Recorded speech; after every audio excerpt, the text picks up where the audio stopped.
Well, good morning, everybody. It's a Saturday morning, and I get to go on a parts run. I talked to a guy yesterday that I think maybe we finally got the combine problem figured out, but the part I need is 2 hours away. So we get to do a little road trip.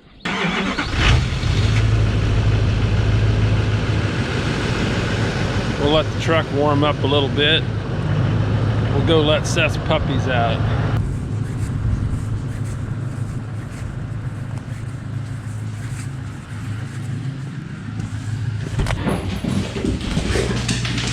And there they go. Magnum wants to go for a ride, I can tell, but I'm not gonna take him for that long.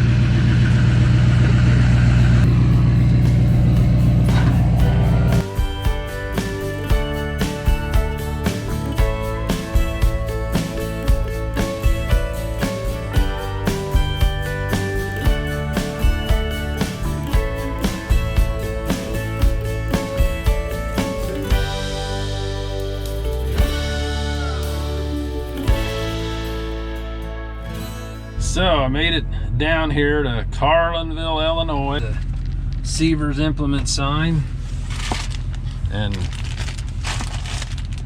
they've got the part, and I hope it'll do the job. We'll find out this afternoon. We're ready to head for home. So right now I'm in the little town of Farmersville on my way through on my parts run, and this is actually the town where my grandfather came from. And he left as a young man and headed north to our area and worked for a farmer up there and ended up marrying his daughter. So that's why our family is no longer down here. Before I get back on the interstate, thought I'd show you a little bit of history. Not that I'd want to drive truck again, but if I did, boy, that would be a pretty one to drive. A nice big W9 Kenworth. Wow, that's pretty.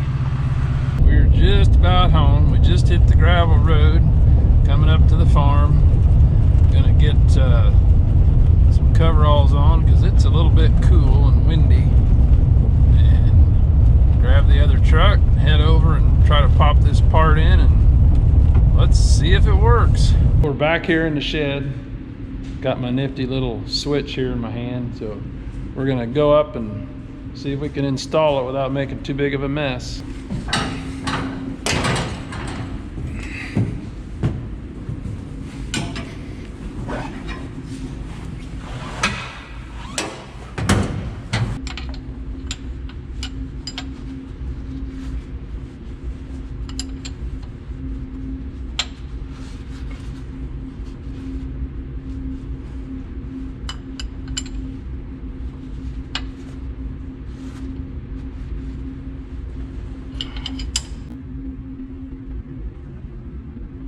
Hopefully that fixes it.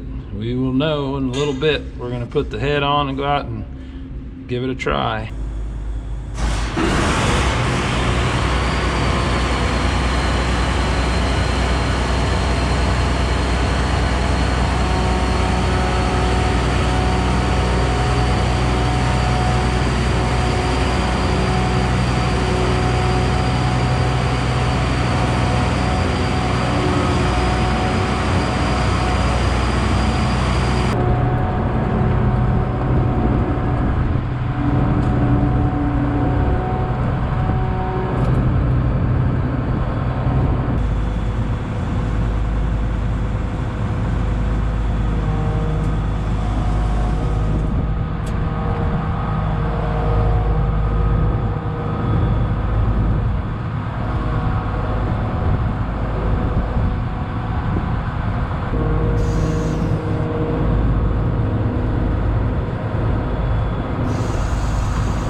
get my combine hooked up back to the head, and as soon as Seth gets here, we'll see if it works.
for about an hour now, and it hasn't messed up yet, so I think we're probably fixed.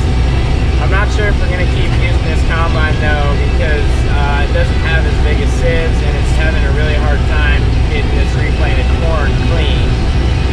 So we might end up using the other combine for that, but hey, it's a good feeling knowing that this thing is ready to go. Well guys, that combine is finally fixed. We've got that issue worked out with it, but are we going to keep it, Dad? Well, first of all, what the issue was, this oil pressure sensor is in series with the electric over hydraulics, which we found out. And once I had the right guy, I got a hold of him and he told me I got this and now she works. However, this combine has been a great combine for me, but we have a lot of hours on it. And for the amount of acres that we do, I think I'll just feel better having something with less hours on it. So we're gonna do a little shopping this winter, watch all the auctions. Hopefully we can find a low-houred, older machine, similar size. So we'll see what we can find, but for now it works. But we did discover one thing when borrowing my son's machine. Extended sieves do make it a whole lot easier to get a clean sample. So that's something I think we really need, because back when this combine was made, we didn't have near the yields that we do now. Maybe 20 years old instead of 30. Let's go for 16 years old. I don't know, we'll see. If any of you guys got a late model 2366, 2377, or 2577, let me know. We might just be interested. This was the culprit. So with that being said, guys, this combine's not going to be around for much longer. We're probably going to clean it up nice, go over it, and hopefully list it and get it sold. And we're going to be combine shopping. I also heard Cole's combine shopping too, but I have a feeling they're going to get a little bit bigger combine than we are. They need a little bigger one. Yeah, they farm almost 3 times as much. So anyways, that's all for today's video. Thanks for watching, and I'll see y'all next time.